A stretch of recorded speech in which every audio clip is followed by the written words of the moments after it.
I'm going to begin with a review. So let's look at the Rashi. I think you got that. So the pasuk says, and Hashem will bring you back to Egypt in ships through the way about which I have said to you, you'll never see it again. And there you seek to be sold to your enemies for slaves and handmaids, but there will be no buyer. So first of all, Rashi explains what the words Ba'niyas means. Sfinot means ships. And he adds the words in captivity. But the reason he does that is because otherwise, why would this be the culminating curse? And why is it even mentioned in the verse altogether? What's the difference how you got to Egypt, how you will get to Egypt, God forbid, if this curse is realized. So therefore, Rashi explains that what the verse means to say, and that's what he's adding here, is not just going in ships, but going in captivity. And that is a terrible thing right there. Now, the next commentary of Rashi, and there you will seek to be sold to your enemies. The question there is, what's the relevance of that? What's the relevance of that? Why didn't the verse just say, you'll be sold as slaves, no one's going to buy you? The answer is, you will wish to be sold to them as slaves and handmaids. Conditions will be so terrible. That's the detail here that the Rashi is adding. The conditions are so terrible that you would rather be sold to them as slaves and handmaids than endure the conditions that you'll be then currently enduring. And then the final thing, no one's going to buy you, and this is the worst possible curse because you're worthless. You've been marked for death.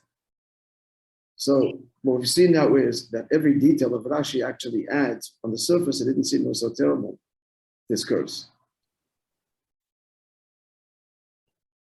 But now we understand that it is, and we'll also appreciate why the verse says, I'll take you back in the way that I said, you'll never see it again.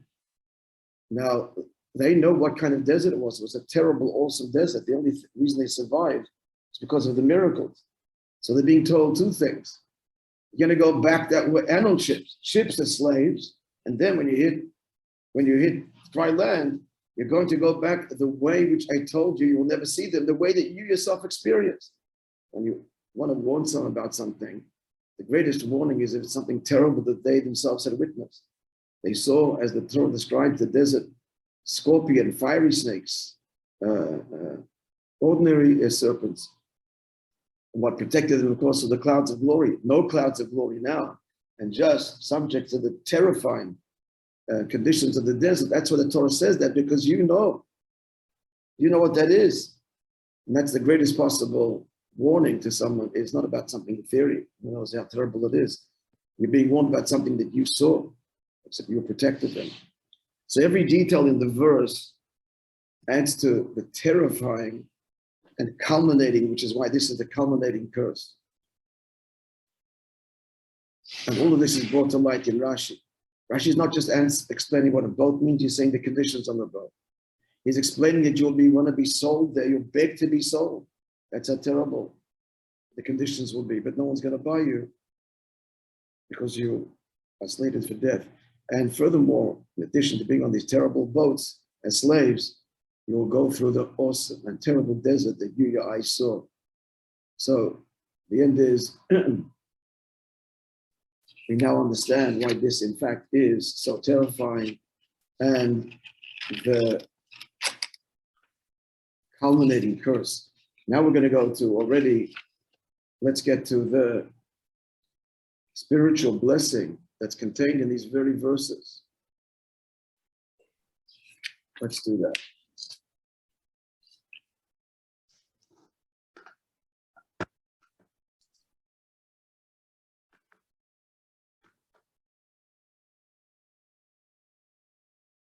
Okay, so we're now on page 258.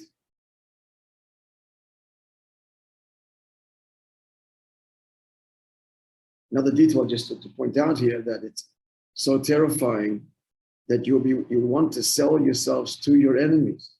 It's even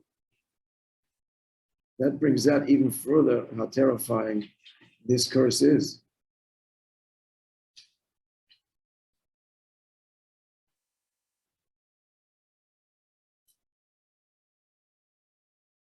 Again, the final one, conditions are so bad that you want your enemies to take you as slaves. They won't, because, as Rashi says, they will decree death and destruction upon you.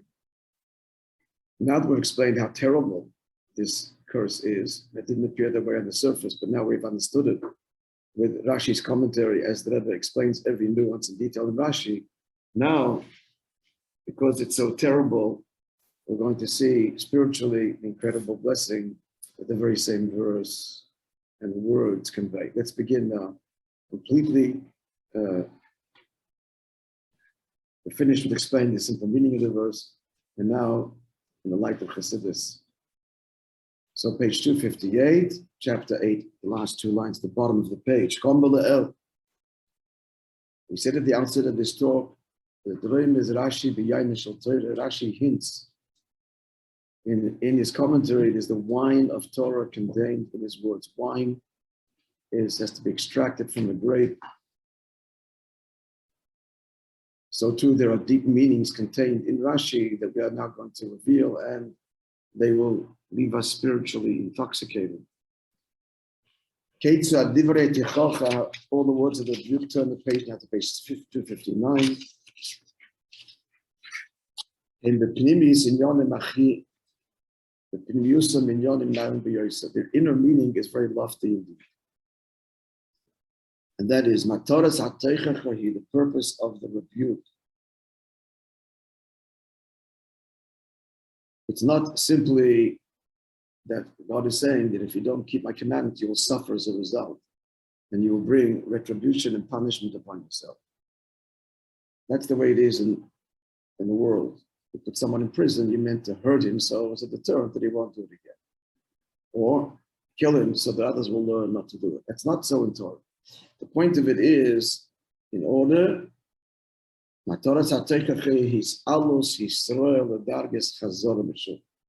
point of it all is to elevate the Jews to do teshuvah. Kenema, as the verse itself says,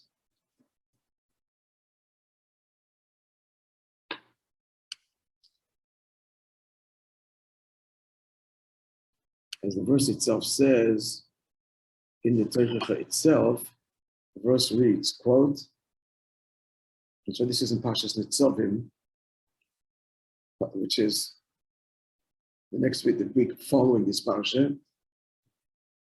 The verse reads, and it will come to pass when all these things will come upon you. The blessings, when you are obedient, Baklola and the curses, then what will be? What's the point of it all? You will return. You will turn inwards to your heart. And in italics there, because everyone wants to stress this verse, this word of the verse. When you return to God, your Lord. So the purpose of it all is teshuvah, and therefore, we're now going to explain that it suggests very humbly. We're going to see how the conclusion of the rebuke is hinted in this very thing. The purpose of the rebuke, and that is teshuvah. How is that hinted to in the very words? We now begin. What's the greatness of teshuvah? In the Gemara says there's two levels of teshuvah. There's the lower teshuvah and there's the higher teshuvah. The lower teshuvah disconnects one from one's past. However, the higher teshuvah, quote, the higher level of teshuvah out of love, as opposed to out of fear of punishment, rebuke, what have you, or not having earned reward. That's the lower teshuvah. The higher teshuvah, however, turns the sins into merits. That's the highest teshuvah. That's the point of all of this, is to lead to not simply the lower teshuvah, but the higher teshuvah, which transforms even the deliberate transgressions of the past, transforms them into merits, as we've explained at length on many occasions how that works and why. Yesh l'mi sheshov b'teshuvah sug miyuchad b'noisef shel zchuyos. The one who does teshuvah, so he has a level of merit she'ein afilu l'tzadik go, that even the perfectly righteous does not have, because he's not transforming his sins, there are none. So he doesn't have this virtuous level of merit that only the higher Baal Teshuvah has. And what does this mean? To understand this on the deeper level, what we're saying is, what's the virtue of the highest level of Teshuvah? Why does it bring the person to a level higher even than the tzaddik? Because Gam Nitzutis Akdusha, everything has a holy divine spark. So also the divine spark, Shenoifos, that fell, dragged down, Al Yidei Hasdoinus, through a person's willful transgressions. And where does he drag God, as it were, or the divine spark that's in that relationship, in that object, whatever it may have been? Where has he dragged it to and degraded it? It, meaning the divine spark, Hashem's presence, to where? El Sholish Klippus Atmeis, to what the Kabbalah speaks of, the three lower levels of Klippa, which are utter evil and utter concealment. And that's where a sin is. And that means we've forced Hashem to be dragged into that place of Klippa and concealment. Very low. Then when he does teshuvah, the higher level of teshuvah, he redeems those sparks and transforms them to merits. Now these sparks, because they went very low, it means they come from a very high source. As in the example of bricks on a wall, the higher the brick, when the wall collapses, the deeper into the ground it's embedded. The highest sparks of Hashem, they are the ones that descend only into these terrible dark places because of the higher source. Other examples given in CURSES, we have a barrel of water and you're filling it and higher and higher and higher. When you're going over the top, that's when it falls all the way down. Only because it's the very, very top. That's why it falls low. Another illustration. A third illustration is a source of light. The stronger the source of light, the further the reach. All to say that the sparks of the divine that are in evil actually have an extraordinarily lofty source. And when a person does the higher level of teshuvah, he redeems them and connects to this very lofty source. They become thereby, through his higher teshuvah, selfless teshuvah out of love, and so on.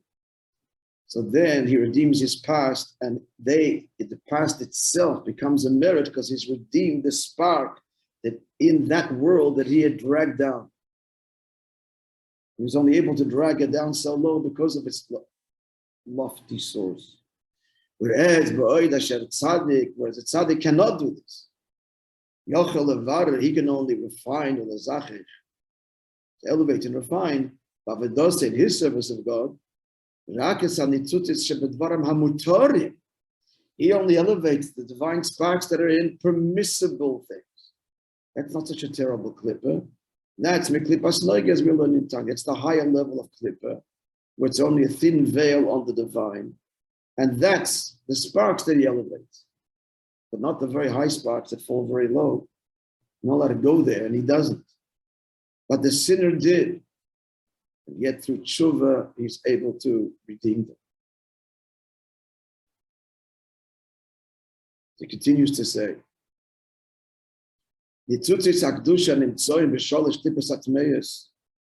the sparks of holiness that fell into the realm of sin and transgression, which are called the three impure clippers. It's all based on the vision of Ezekiel.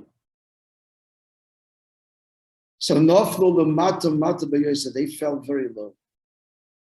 And therefore, since these sparks fall so low, it's understood their source in holiness is very high. Higher than the spark of the sword, than the spark of that which falls into, higher than the source of that which falls into klippas noga, which is the higher level of klippa, which you just said moments ago, which is the realm of all permissible things. The physical world is klippa. Klippa means shell, cover, it conceals God. But permissible things means that the concealment is not that great and it can be elevated. You eat kosher food the way God told you, you elevate. Likewise, everything else that's permissible. Right? We've all learned this in Tanya, I've heard this many, many times, so we'll just mention briefly. The Hebrew word for forbidden is osur. Osur means tied down. The Hebrew word for permissible is mutter. Mutter means unfettered, free, released. What are we talking about? We're talking about the divine spark.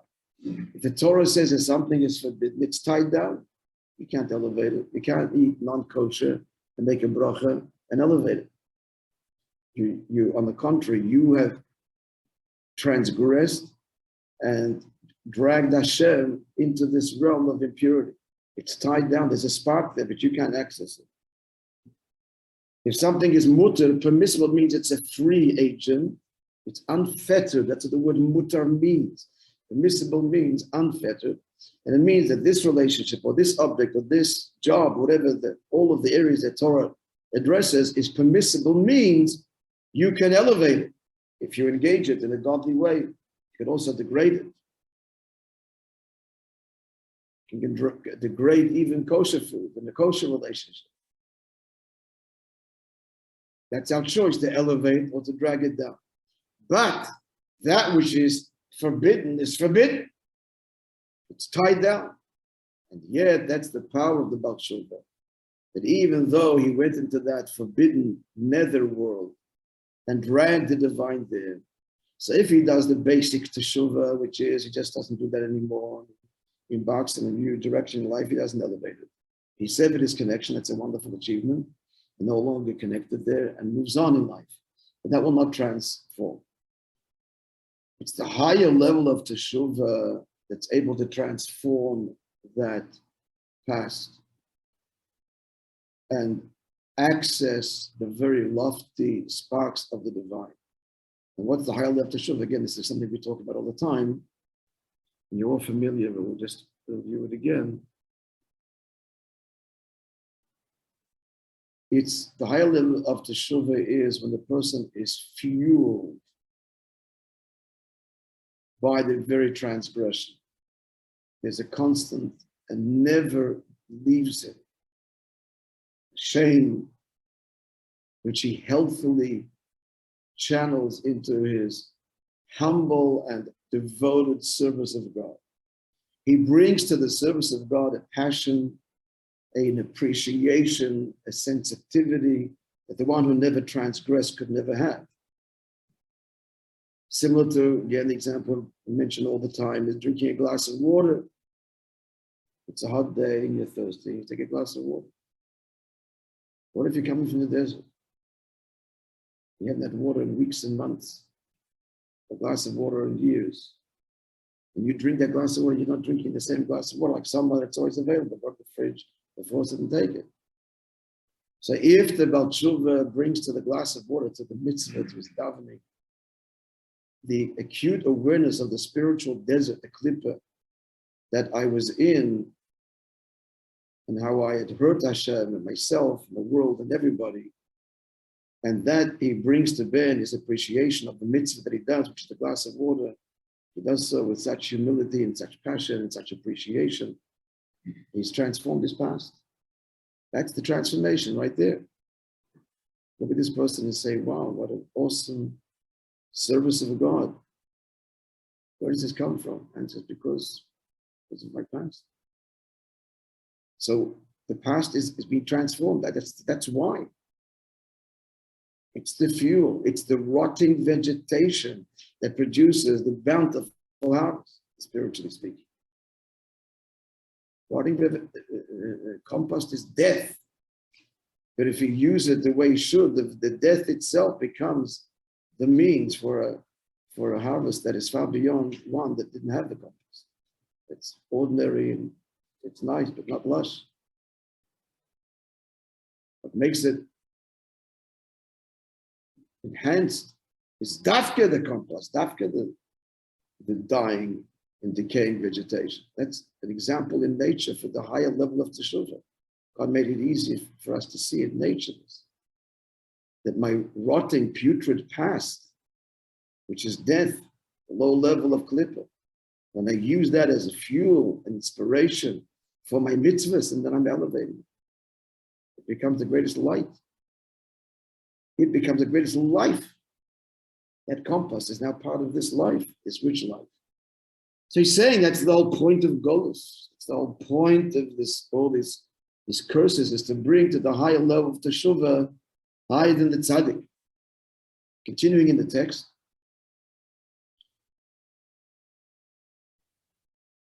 So the spark, the source of the sparks of klippah is very high.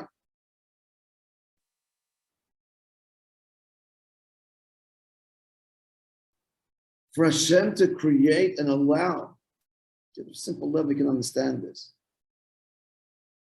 For you to not just tolerate your enemy, but to create your enemy,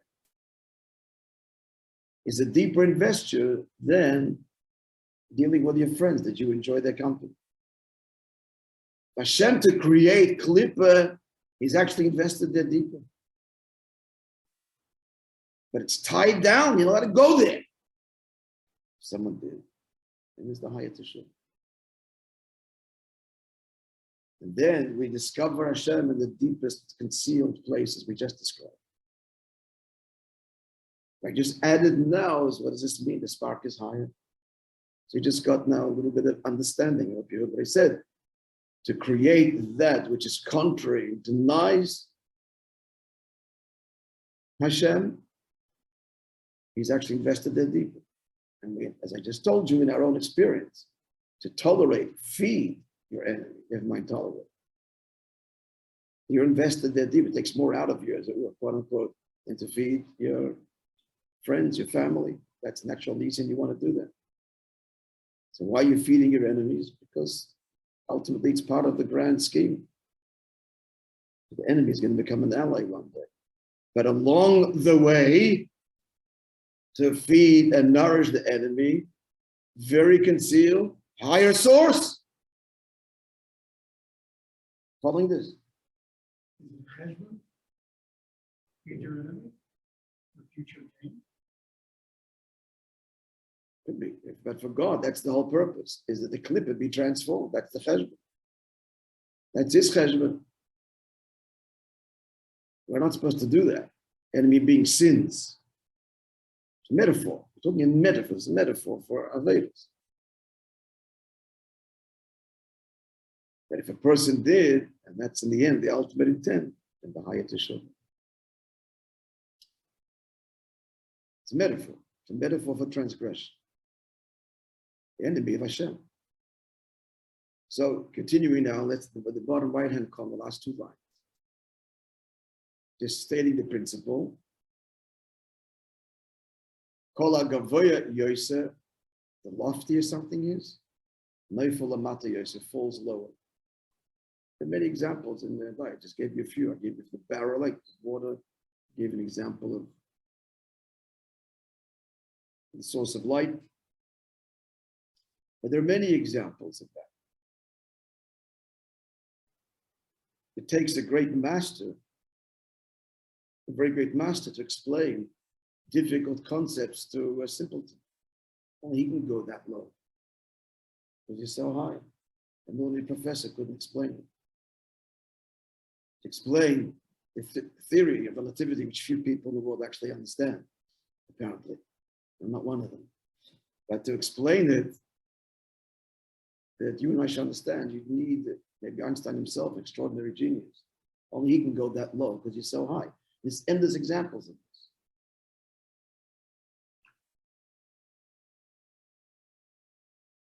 Of what? To explain this phenomenon, that the sparks of the divine that are in Klippa, in sin, come from a higher source than God. And therefore, last line, right hand column,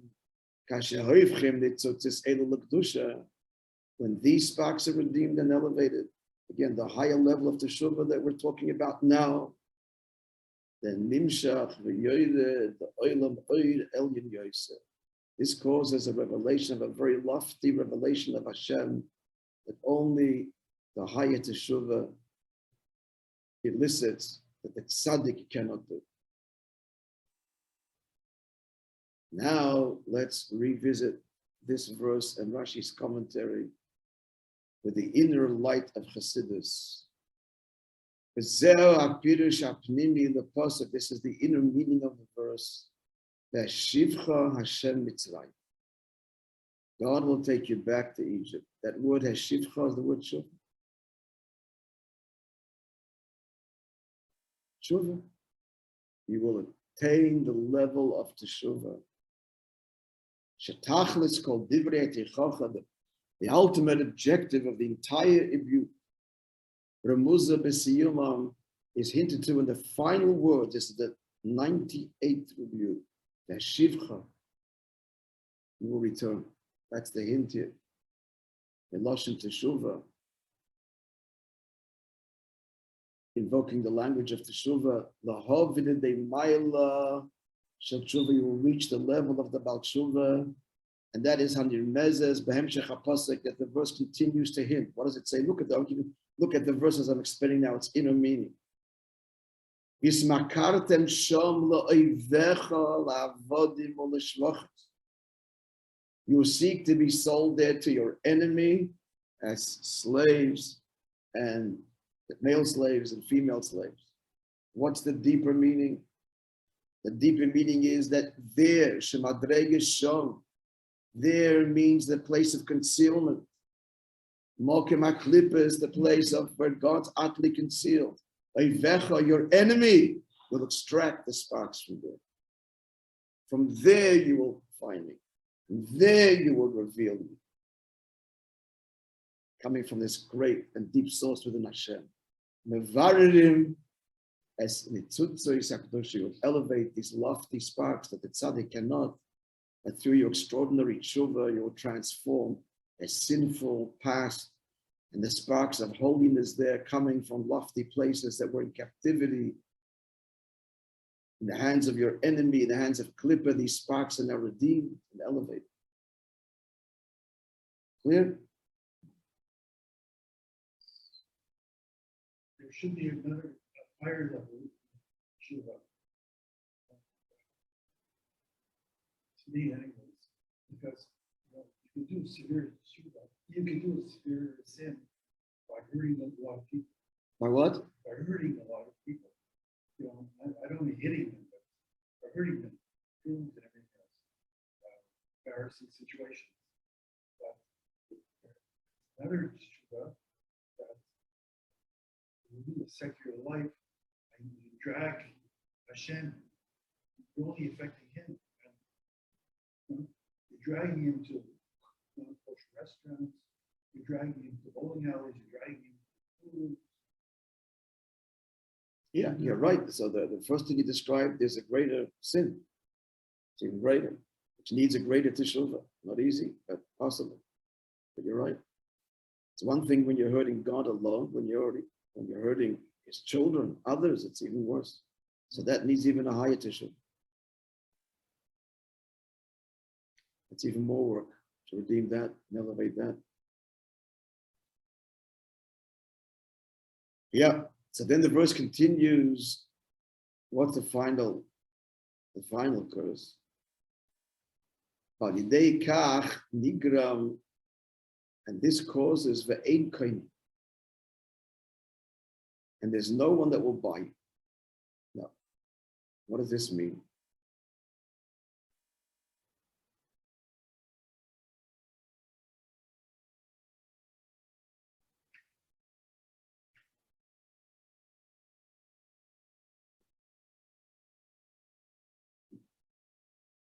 So to understand this, we need to open a siddur. I want you to see this. I should post it. You will get a siddur in front of you. And I want you to open to the blessings we say when we bless the new moon. Not when it first appears. Kiddush HaChodesh, sanctifying the moon. I'll read it to you. It's only one verse. If you don't have it in front of your friends, okay? You can hear me say it. So, Kiddush Levana.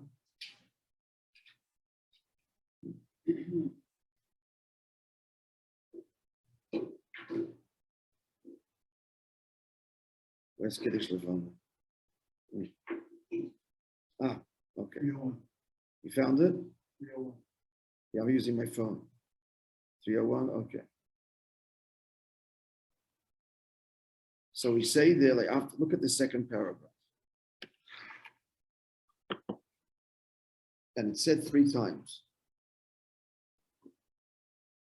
And you know, before each recitation, we rise in our feet, rise in our toes. And we say, look at the words. There's 4 descriptions, 4 blessings, 4 descriptions of Hashem, as it were. Baruch Oisei, blessed be your maker. 1. 2. Baruch Yotzreich, blessed be the one who formed you.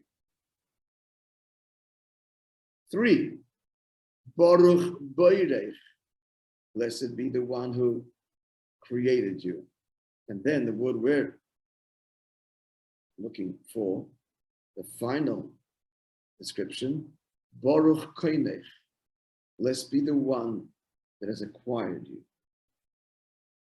Now, why are we invoking, why are we quoting this? Because Rashi's final commentary is, you will seek to be slaves. And the verse says, Ve'ein koina, nobody will acquire you. Rashi explains, because you're not for them. So now we're going to explain, it's very deep, what is meant, ein koina. After having explained, Hashem will take you back there to your enemies. What that means is the teshuvah that will redeem the sparks that have fallen very low. Good, yeah, let's explain that part of the verse. Now, the culminating part, the ein koina, and nobody will acquire you. So, to understand that, we need to explain a little bit what these 4 descriptions are. Blessed be your maker, your former, one who forms you, your creator, the one who acquires you. So many of us are familiar that there are 4 spiritual worlds which correspond to the 4 letters of Hashem's name. And they are called in Kabbalah, and it's from the bottom up here, the world of Asiya, the world of action. I don't mean physical, it's spiritual, but it's still called the world of action. Higher than that is the world of Bria. I'm sorry, the higher than the world of Yetzirah, the world of formation, that's Baruch Yotzreich. Baruch Boirech, blessed be your creators, the world of Bria. We're ascending. And the final highest world, what's the usual term? That's right. We usually, in Kabbalah, it's called Atzilus. Now, Atzilus means 2 things. Eitzel means near, so it's the closest world to the infinite expression of Hashem, it's the highest world. Lahatzil also means to emanate, to project outwards, because in Atzilus is the level where God is projecting his presence through the 10 spheres and so on. So it's a projection of God and it's very close. Now the term koine, acquire, that's the term here, right? Blessed be the one who has acquired you. Why is that term symbolic? Why is that term the term to represent the world of Atzilus? Answer. When you acquire something, extension of you. You acquire something, you now take it into your world. In a sense, it's an extension of you. It's not an extension of you, literally, but it's yours. You're the owner, and it's in your world. So Atzilus is called God's acquisition because there in Atzilus, this lofty spiritual world, the feeling is complete oneness with the master, with God. We're talking about the world of Atzilus. Depending on which level the soul is. The soul began in Atzilus, but it descends through the worlds and it loses this sense. As we go down the worlds, we lose this sense of closeness. In the end, it's my maker. Before that, you formed me. You created me. We lose this intimate feeling because of the tzimtzum of God conceals his presence in this hierarchy of spiritual worlds to which the soul descends. When we come into the world, we don't feel him at all. We don't even feel that he's our maker.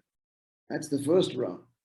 There is a maker, there is one who forms, there's a creator, and then we're acquired. It's the highest level of the spiritual worlds where the feeling there is, which the soul had before it descended, that I'm acquired by God. He's the master, the owner. It's a very lofty level. All right? So what have we said now? We've said this idea. It's expressed here in, again, look at this prayer which we say in the Kiddush Kavana. Every month when the moon is renewed, and that's our relationship with God is renewed. We're symbolically the moon, the recipients of the divine light, the sun. We're compared to the moon. So we affirm our connection from the bottom up. Blessed be your maker. That's the world of Asiya, knowing God as the maker of the world. Baruch Yotzach, not just the maker, which is vague, but the one who fashions and forms it. That's already more intimate and more, yeah, God's intimate involvement. Baruch Boirech, that's invoking creation out of nothing. That's a very, spoke about Shabbos morning, to really feel how creation is constantly being brought into existence out of nothing. That's a much deeper experience. And finally, Baruch Koinech, we are your acquisition. It's a very lofty word. And yet, here we're told, the Ein Koin. No Koin. What? Higher than Atzilus. Higher than the level of Kinyan of Atzilus, of the world of acquisition, as it were. As lofty as Atzilus is and feels one with God, it's two things. There's God and Atzilus, which God acquires, very close, but still two things. Through Teshuvah, and through the terrible golus that we've all experienced collectively and individually, and the Teshuvah, which undoubtedly will come, or has come, or is coming, we reach the level of Ein Koineh, a oneness with God that's higher even than the highest world of Atzilus, or a oneness with God that's higher even than the first letter of his holy name, because the Yud, the Hey, the Vav, and Hey correspond to these worlds. First Yud corresponds to Atzilus, Baruch Koinech. Blessed be the one that was acquired you. This is beyond being acquired by God. This is being one inseparable. Beyond acquisition. That's what Teshuvah leads to.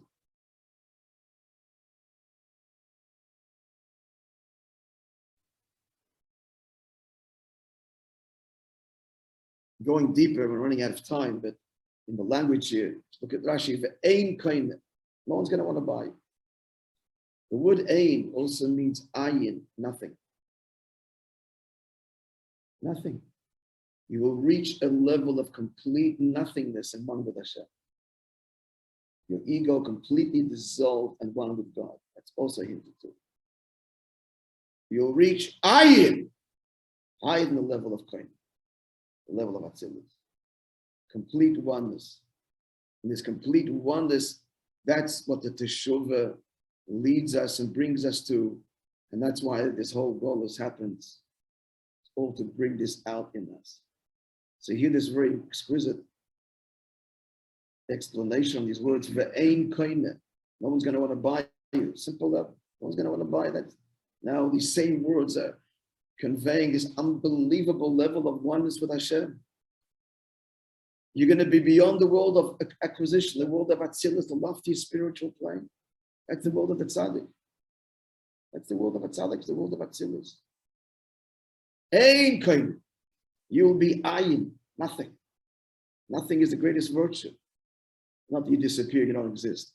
It means the separation, the ego is nothing. And we're one with Hashem. We're one and one equals one. That's more than acquiring. That's inseparable. Extension of Hashem. That's what this level is. All of this has been affected through Teshuvah. I will stop here, friends.